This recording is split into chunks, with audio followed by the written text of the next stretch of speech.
السلام عليكم ورحمة الله وبركاته. نحمده ونصلي على رسوله الكريم أما بعد. أعوذ بالله من الشيطان الرجيم. بسم الله الرحمن الرحيم. ولا تحسبن الله غافلا عما يعمل الظالمون إنما يؤخرهم ليوم تشخص فيه الأبصار. صدق الله العظيم. قال رسول الله صلى الله عليه وسلم اتقوا الظلم فإن الظلم ظلمات يوم القيامة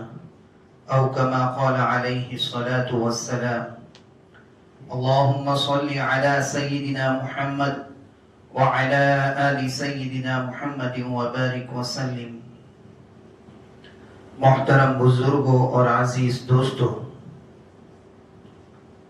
جب بھی ہمارے سامنے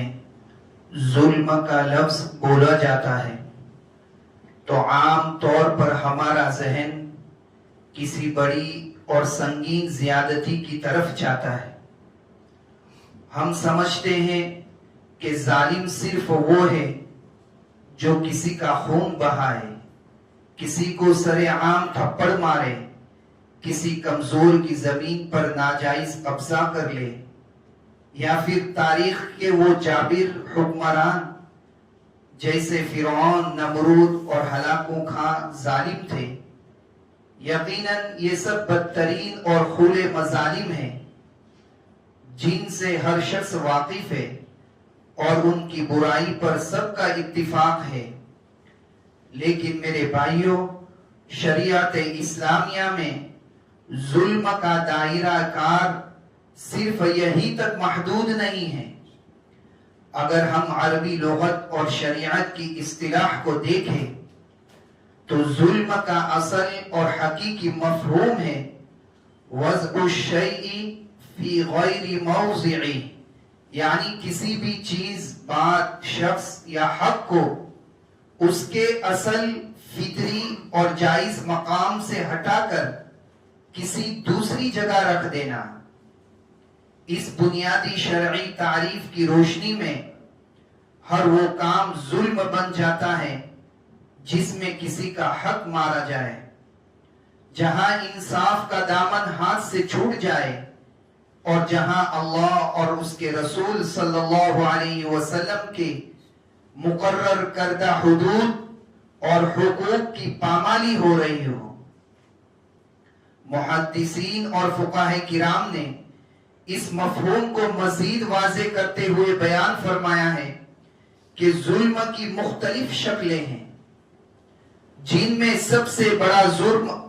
اللہ کی ذات کے ساتھ شرک کرنا ہے، کیونکہ اس میں کائنات کے خالق کا حق غیروں کو دے دیا جاتا ہے. دوسری شکل انسان کا گناہوں کے ذریعے خود اپنی جان پر ظلم کرنا ہے، جس سے وہ خود کو جہنم کا حقدار بنا لیتا ہے. اور تیسری شکل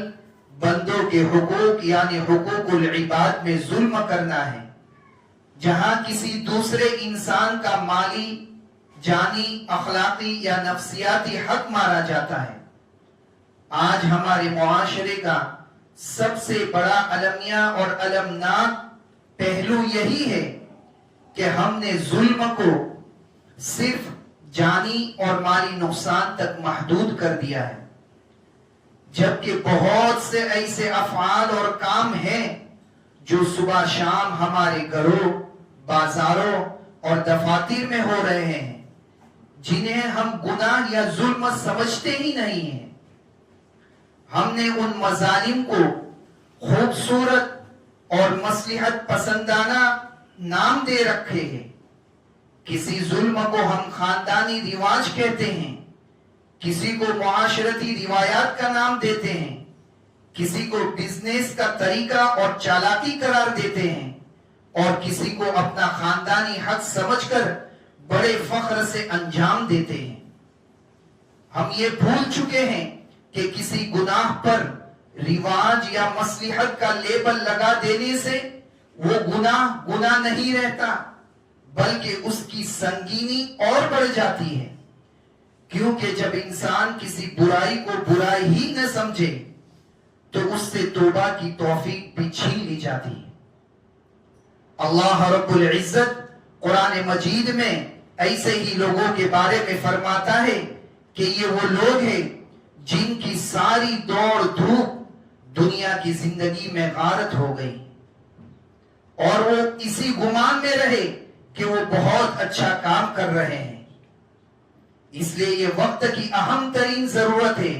کہ آج ہم روایتی غفلت کے پردوں کو ہٹائیں، اسلام کے حقیقی آئینے میں اپنے روز مرہ کے رویوں کا جائزہ لیں، اپنے غریبانوں میں جھانکے اور معاشرے کے ان پوشیدہ، نظر انداز شدہ اور معصوم سمجھے جانے والے مظالم کو پہچانے، جن کا بوجھ لے کر اگر ہم قیامت کے دن اٹھے تو ہماری نمازیں، روزے اور عبادات بھی شاید ہمیں رسوائی اور الہی پکڑ سے نہ بچا سکے، کیونکہ حقوق العباد کا معاملہ براہ راست بندوں کی معافی سے مشروط ہے۔ بندہ معاف کرے گا تو ہی معاف ہوگا۔ محترم بزرگوں، نوجوان ساتھیوں، جب ہم اپنے ارد گرد پھیلی ہوئی دنیا پر نگاہ ڈالتے ہیں تو ہمیں نیکی اور بدی کی ایک کشمکش نظر آتی ہے، لیکن اس کشمکش میں سب سے خطرناک موڑ وہ ہوتا ہے جہاں بدی، برائی اپنا روپ بدل کر نیکی، رواج یا حق کا نام اختیار کر لیتی ہے۔ ظلم کی ایسی بہت سی صورتیں ہمارے معاشرے میں رس بچ گئی ہے جن میں عام طریقے سے ہمارے نظر ہی نہیں جاتی، یا جنہیں ہم جان بوجھ کر نظر انداز کر دیتے ہیں، اور حد تو یہ ہے کہ ان میں سے کئی سنگین گناہوں کو ہم ظلم سمجھنے کے لیے تیار ہی نہیں ہیں۔ ہم نے اپنے ذہنوں میں ظلم کا ایک مخصوص دائرہ بنا رکھا ہے، حالانکہ شریعت مطہرہ کی رو سے ہر وہ عمل ظلم ہے جو کسی کا حق غصب کرے یا کسی کو اذیت پہنچائے، چاہے پورا معاشرہ اسے ایک عام سی روایت سمجھ کر قبول ہی کیوں نہ کر چکا ہو۔ سب سے پہلے ہم مظالم پر نظر کرتے ہیں کہ ہمارے خاندانی نظام اور گھریلو زندگی کے اندر کئی ایسے پوشیدہ اور چھپے ہوئے مظالم مروجہ روایتوں کے روپ دھار چکے ہیں جو خاندانوں کی بربادی اور عورتوں کی حق تلفی کا سبب بن رہی ہیں۔ ان میں سب سے پہلا اور بدترین ظلم باپ کے انتقال کے بعد بیٹیوں اور بہنوں کو ان کے شرعی وراثتی حصے سے محروم کرنا ہے۔ ہمارے یہاں ایک عام رواج بن چکا ہے کہ بھائی بہنوں کو جائیداد میں حصہ نہیں دیتے، یا پھر خاندانی دباؤ ڈال کر قرآن بخشوانے کا ایک جاہلانہ ڈھونگ رچا جاتا ہے، اور بعض اوقات بہنوں کی حیا، مروت اور ان کی مامتا کا ناجائز فائدہ اٹھاتے ہوئے جذباتی طور پر بلیک میل کر کے زبردستی دستبرداری کے کاغذات پر دستخط کروا لیے جاتے ہیں۔ یہ لوگ بھول جاتے ہیں کہ عورت کا یہ حصہ کسی انسان کا مقرر کردہ نہیں ہے، بلکہ خود کائنات کے مالک کا فیصلہ ہے، جیسا کہ اللہ تعالی سورۃ النساء کی آیت نمبر 7 میں واضح طور پر فرماتا ہے لِلرِّجَالِ نَصِيبٌ مِّمَّا تَرَكَ الْوَالِدَانِ وَالْأَقْرَبُونَ وَلِلنِّسَاءِ نَصِيبٌ مِّمَّا تَرَكَ الْوَالِدَانِ وَالْأَقْرَبُونَ، یعنی مردوں کے لیے بھی اس مال میں حصہ ہے جو ماں باپ اور قریبی رشتہ داروں نے چھوڑا ہو، اور عورتوں کے لیے بھی اس مال میں حصہ ہے جو ماں باپ اور قریبی رشتہ داروں نے چھوڑا ہو۔ اللہ کے اس صریح حکم کے بعد عورت کو اس کے جائز حق سے محروم رکھنا سراسر ظلم اور اللہ سے جنگ کے مترادف ہے۔ اسی خاندانی دائرے میں دوسرا پوشیدہ اور چھپا ہوا مخفی ظلم، بیوی پر سسرال کی زبردستی خدمت کا بوجھ ڈالنا ہے۔ اخلاقی اور تہذیبی طور پر شوہر کے والدین کی خدمت کرنا ایک نہایت پسندیدہ اور اچھی بات ہے، لیکن ہمارے معاشرے نے اسے ایک قانونی مجبوری بنا دیا ہے۔ شریعت اسلامیہ نے بیوی پر سسرال کے پورے خاندان، دیور، نندو اور جیٹھ کی چاکری فرض نہیں کی، لیکن سسرال والوں کا بہو کو گھر کی خادمہ اور باندھی سمجھ لینا، اس پر دن رات کا کام بوجھ لادنا اور خود شوہر کا اپنی بیوی پر ہونے والے اس نفسیاتی اور جسمانی تشدد پر خاموش تماشائی بنے رہنا، وہ پوشیدہ اور چھپا ہوا ظلم ہے جس پر کوئی توبہ تک بھی نہیں کر سکتا اور نہیں کرتا۔ اسی طرح شادی بیاہ کے موقع پر لڑکے والوں کی طرف سے نام نہاد خاندانی نام اور غیرت کے نام پر لڑکی والوں پر جہیز اور اخراجات کا بھاری بوجھ ڈالنا ایک اور ہولناک سماجی ظلم ہے۔ لڑکے والوں کی طرف سے بل واسطہ یا بلا واسطہ ایسی فرمائشیں کی جاتی ہے یا ایسا ماحول بنایا جاتا ہے کہ لڑکی والے لاکھوں روپیوں کا جہیز دے اور سینکڑوں باراتیوں کا شاہانہ کھانا کھلائے۔ یہ ایک ایسا ہولناک معاشی ظلم ہے جس کی وجہ سے نہ جانے کتنے غریب اور سفید پوش والدین زندہ درگور ہو رہے ہیں اور ان کی معصوم بیٹیاں گھروں میں بیٹھی بری ہو رہی ہے، جبکہ اسلام میں اس ظالمانہ رواج کی کوئی گنجائش نہیں ہے۔ جب ہم اپنے معاشی معاملات اور کاروباری زندگی کا جائزہ لیتے ہیں تو وہاں بھی ایسے ہی مظالم دکھائی دیتے ہیں جنہیں ہوشیاری اور بزنس کا طریقہ کہہ کر چھپا دیا جاتا ہے۔ ان میں سب سے عام ظلم ملازمین اور مزدوروں کی اجرت میں بلا وجہ تاخیر کرنا یا ان کی تنخواہوں سے کٹوتی کرنا۔ ہمارے معاشرے کے بڑے بڑے کاروباری حضرات اپنی ذاتی منافع تو کروڑوں اور اربوں میں رکھتے ہیں، لیکن اپنے ماتحت کام کرنے والے چھوٹے ملازمین، دکان کے لڑکوں، فیکٹری کے ورکروں اور گھروں میں کام کرنے والی غریب ماسیوں کی تنخواہیں وقت پر نہیں دیتے، مہینوں ان کا پیسہ دبا کر رکھتے ہیں یا کسی معمولی سی انسانی غلطی پر ان کی سخت محنت کی کمائی سے کٹوتی کر لیتے ہیں۔ ان کا یہ عمل سیدھا اللہ کے رسول صلی اللہ علیہ وسلم کے فرمان کی نافرمانی ہے، کیونکہ نبی کریم صلی اللہ علیہ وسلم نے سنن ابن ماجہ کی روایت کے مطابق واضح طور پر فرمایا ہے، اعطوا الاجیر اجرہ قبل ان یجف عرقہ، یعنی مزدور کو اس کا پسینہ سوکھنے سے پہلے اس کی مزدوری ادا کرو۔ غریب کے پسینے کی قدر نہ کرنا اور اس کی مجبوری کا فائدہ اٹھا کر اس کا مال روکنا ایک ایسا معاشی ظلم ہے جس کی پکڑ آخرت میں بہت سخت ہوگی۔ اسی معاشی دائرے کا ایک اور بڑا پوشیدہ ظلم ملازمتوں یا عہدوں کی تقسیم میں سفارش، رشوت اور رشتہ داری اقربا پروری کا بازار گرم کرنا ہے۔ کسی بھی ادارے، دفتر یا کارخانے میں کسی مستحق، قابل اور محنت کش انسان کو صرف اس لیے پیچھے دھکیل دینا کہ اس کے پاس کوئی سفارش نہیں ہے اور اس کی جگہ اپنے کسی نااہل رشتہ دار یا سفارشی کو نوکری پر رکھ لینا ایک بدترین نوعیت کا ظلم ہے۔ یہ عمل اس لائق انسان پر بھی ظلم ہے جس کا حق مارا گیا اور اس ادارے کے ساتھ بھی خیانت ہے جس میں نااہل کو بٹھایا گیا۔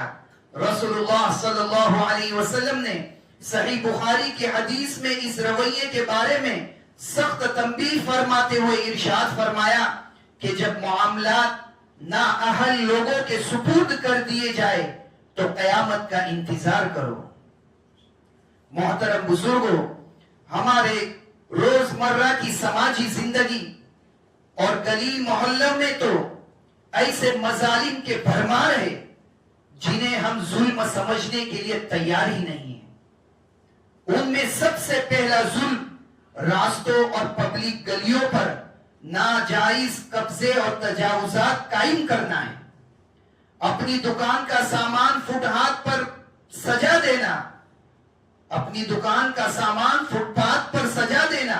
اپنا گھر بناتے وقت ریت، اینٹیں اور سریا مہینوں سڑک پر ڈال کر راستہ بند رکھنا، یا گلی کے بیچوں بیچ اپنی گاڑی اس پر لاپرواہی سے کھڑی کر دینا اور دوسروں کا گزرنا محال ہو جائے، ہمارے ہاں یہ ایک عام سی بات سمجھی جاتی ہے۔ ہم اسے معمولی بات سمجھتے ہیں، جبکہ یہ عام مسلمانوں اور راہگیروں پر صریح ظلم ہے، کیونکہ نبی کریم صلی اللہ علیہ وسلم نے راستے سے تکلیف دہ چیز ہٹانے کو ایمان کا ایک اہم حصہ قرار دیا ہے۔ لہذا اس کے برعکس خود راستے کو بلاک کرنا اور لوگوں کے لیے تکلیف کا سبب بننا ایمان کے منافی اور ظلم صریح ہے۔ اسی طرح ہمارے محلوں میں شور و غوغا اور لاؤڈ اسپیکر کا بیجا استعمال ایک سماجی ناسور ہے۔ گھروں میں شادی بیاہ کے نام پر یا کسی بھی نجی تقریب کے بہانے رات گئے تک فل والیوم پر تیز موسیقی بجانا یا پٹاخے پھوڑ کر ایسا شور مچانا جس سے پڑوس میں موجود کوئی بیمار تڑپ اٹھے، کسی بوڑھے کا سکون برباد ہو جائے یا چھوٹے بچے خوف سے نہ سو سکے، یہ ایک ایسا پوشیدہ اور چھپا ہوا ظلم ہے جسے ہم جشن کا نام دیتے ہیں۔ اللہ کے نبی صلی اللہ علیہ وسلم نے صحیح بخاری کی روایت میں ایسے ظالموں کے بارے میں سخت ترین الفاظ استعمال کرتے ہوئے فرمایا، واللہ، اللہ کی قسم وہ مومن نہیں ہو سکتا، اللہ کی قسم وہ مومن نہیں ہو سکتا جس کا پڑوسی اس کی تکلیفوں، اذیتوں اور شرارتوں سے محفوظ نہ ہو۔ اس سماجی ظلم کے آخری اور سب سے خطرناک صورت لفظی اور نفسیاتی ظلم ہے، جسے آج کل کی زبان میں تمسخر اڑانا کہا جاتا ہے۔ کسی انسان کے کالے رنگ، اس کی نسل، چھوٹے قد، اس کی غربت یا کسی بھی جسمانی معذوری اور لکنت کا مذاق اڑانا، اسے محفلوں میں آوازیں کسنا، پھر سوشل میڈیا کے دور میں کسی کی تذلیل کر کے اسے مذاق اور میمز کا نام دے کر انٹرنیٹ پر وائرل کر دینا، ایک ایسا نفسیاتی تشدد ہے جو سامنے والے انسان کی روح کو زخمی کر دیتا ہے۔ ہم اسے صرف تفریح سمجھ کر ہنس دیتے ہیں،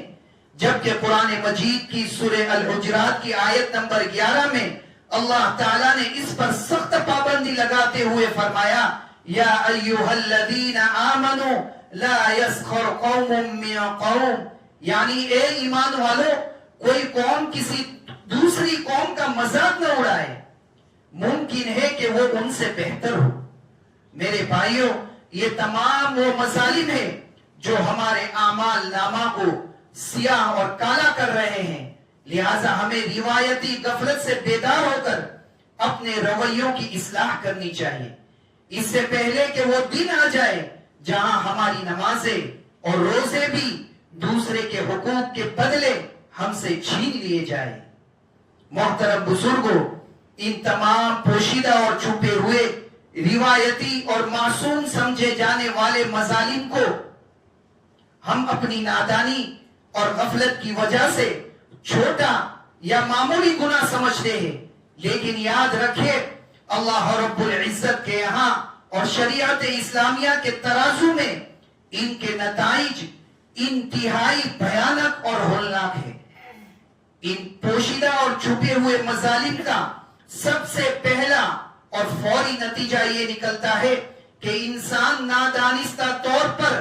اپنے خلاف مظلوم کی بد دعا کو دعوت دے بیٹھتا ہے۔ شریعت کا یہ اصول ذہن نشین کر لیجئے کہ مظلوم چاہے کتنا ہی کمزور ہو، کتنا ہی غریب ہو، یہاں تک کہ وہ گنہگار یا کافر ہی کیوں نہ ہو، جب اس کے دل سے آہ نکلتی ہے تو اس کی بد دعا اللہ تعالیٰ کے عرش کے درمیان کوئی پردہ یا رکاوٹ نہیں ہوتی۔ تاجدار کائنات حضرت محمد مصطفیٰ صلی اللہ علیہ وسلم نے جب اپنے جلیل القدر صحابی حضرت معاذ بن جبل رضی اللہ عنہ کو یمن گورنر بنا کر بھیجا تو انہیں حکومت کے اصول سکھاتے ہوئے خاص طور پر یہ نصیحت فرمائی تھی، وَاتَّقِ دَعْوَةَ الْمَظْلُومِ فَإِنَّهُ لَيْسَ بَيْنَهَا وَبَيْنَ اللَّهِ حِجَابٌ، یعنی اے معاذ، مظلوم کی بد دعا سے ہر وقت بچتے رہنا، کیونکہ اس کی بد دعا اور اللہ کے درمیان کوئی اوٹ نہیں ہوتی، وہ تیر کی طرح سیدھی عرش پر جاتی ہے اور قبول ہو کر رہتی ہے۔ ہم اپنی روزمرہ زندگی میں کسی بہن، کسی بیوی، کسی مجبور ملازم یا کسی پریشان حال پڑوسی کا دل دکھا کر بڑے سکون سے سو جاتے ہیں، لیکن ہمیں معلوم نہیں ہوتا کہ رات کے کس پہر ان کے دل سے نکلنے والی ایک آہ ہماری دنیا اور آخرت کی خوشیوں کو ملیا میٹ کرنے کے لیے کافی ہوتی ہے۔ اس ظلم کا دوسرا اور سب سے ہولناک ترین انجام قیامت کے دن وہ عبرتناک مفلسی ہے جس کا تصور ہی انسان کی روح تڑپا دیتی ہے۔ ہم میں سے ہر شخص یہ سمجھتا ہے کہ جو نمازیں پڑھ رہا ہے، روزے رکھ رہا ہے، حج اور زکوٰۃ ادا کر رہا ہے، وہ کامیاب ہے، لیکن بندوں پر کیے گئے یہ پوشیدہ مظالم انسان کی زندگی بھر کی کمائی کو ایک پل میں مٹی میں ملا دے گی۔ ایک مرتبہ سید الانبیاء صلی اللہ علیہ وسلم نے صحابہ کرام رضی اللہ عنہم اجمعین کی محفل میں ایک انتہائی چونکا دینے والا سوال پوچھا کہ کیا تم جانتے ہو کہ میری امت کا اصل مفلس اور کنگال کون ہے؟ صحابہ کرام رضی اللہ عنہم نے اپنی روایتی مادی علم کے مطابق عرض کیا کہ یا رسول اللہ صلی اللہ علیہ وسلم، ہمارے نزدیک مفلس وہ شخص ہے جس کے پاس نہ درہم و دینار ہو اور نہ ہی کوئی مال و اسباب ہو۔ آپ صلی اللہ علیہ وسلم نے صحابہ کی اس سوچ کی تصحیح اور درستگی فرماتے ہوئے ارشاد فرمایا کہ میری امت کا اصل مفلس وہ شخص ہے جو قیامت کے دن میدان محشر میں اس حال میں آئے گا کہ اس کے پاس نمازیں بھی ہوگی، روزے بھی ہوگے، زکوٰۃ اور بڑی بڑی عبادتوں کا ذخیرہ بھی ہوگا، لیکن اس نے دنیا میں زندگی اس طرح گزاری ہوگی کہ کسی کو ناحق گالی دی ہوگی، کسی پر جھوٹی تہمت لگائی ہوگی، کسی کا مال ناجائز طریقے سے کھایا ہوگا، کسی کا خون بہایا ہوگا یا کسی کا دل دکھایا ہوگا۔ بس عدالت الہی کا یہ اصول ہوگا کہ اس ظالم کی نیکیاں ایک ایک کر کے ان تمام مظلوموں میں بانٹ دی جائے گی جن کے حقوق اس نے دنیا میں مارے ہوں گے، اور پھر جب اس کی زندگی بھر کی نمازیں، روزے اور عبادت ختم ہو جائے گی لیکن مظلوموں کے حقوق ابھی باقی ہوں گے تو اللہ کے حکم سے ان مظلوموں کے گناہ اٹھا کر اس ظالم کے سر پر ڈال دیے جائیں گے اور پھر اسے اوندھے منہ جہنم کے بھڑکتے ہوئے عذاب میں پھینک دیا جائے گا۔ اس لیے آج یہ پکا عزم اور ارادہ اور سچی نیت کرے کہ ہم صرف اپنی ظاہری نمازوں، روزوں، تسبیحات اور عبادات پر ناز کر کے دھوکے میں نہیں رہیں گے، بلکہ اپنی زندگی، اپنے اخلاق، اپنے رویوں اور اپنے معاشی و خاندانی معاملات کا بڑی باریک بینی سے جائزہ لیں گے۔ اگر ماضی کی غفلت میں ہم سے اپنے ہی گھر کے اندر اپنی سگی بہن یا بیٹی کے ساتھ وراثت میں کوئی کمی ہوئی ہے، اگر ہم نے اپنی بیوی پر کوئی ظلم یا سسرال کا ناجائز دباؤ ڈالا ہے، اگر ہم نے اپنی کسی فیکٹری یا دکان کے ملازم اور گھر کے ماسی کے حق مارا ہے یا ان کی تنخواہوں میں کٹوتی کی ہے، اگر ہماری وجہ سے ہمارے کسی پڑوسی یا عام راہگیر کو کوئی تکلیف پہنچی ہے تو اللہ کے لیے اس دنیا کی فانی زندگی میں اپنی انا اپنی تکبر کو چھوڑ کر ان سے رو رو کر معافی مانگ لیں، ان کے پاؤں پکڑ لیں یا ان کا جائز حق ان کے حوالے کر دیں۔ یاد رکھیے دنیا میں معافی مانگنا بہت آسان ہے، یہاں تو چند روپے دے کر یا ہاتھ جوڑ کر معاملہ ختم کیا جا سکتا ہے، لیکن اگر ہم یہ بوجھ لے کر موت کی وادی میں اتر گئے اور قیامت کی عدالت میں پہنچ گئے تو وہاں کوئی سفارش، کوئی دولت، کوئی روپیہ پیسہ اور خاندانی اثر و رسوخ کام نہیں آئے گا۔ وہاں صرف اور صرف ہماری قیمتی نیکیاں لی جائے گی، اور وہ بھی ختم ہو گئی تو دوسروں کے گناہوں کا بوجھ ہمارے نصیب آئے گا۔ اللہ تبارک و تعالی ہم سب کو اپنی پناہ میں رکھے، ہمیں ظالم بننے سے بچائے اور مظلوم بننے سے بھی محفوظ فرمائے، اور ہمارے دوسروں کے حقوق کما حقہ جیسے ادا کرنے کا حق ہے اسی طرح محبت اور اخلاص کے ساتھ ادا کرنے کی توفیق عطا فرمائے۔ آمین وآخر دعوانا الحمدللہ رب العالمین۔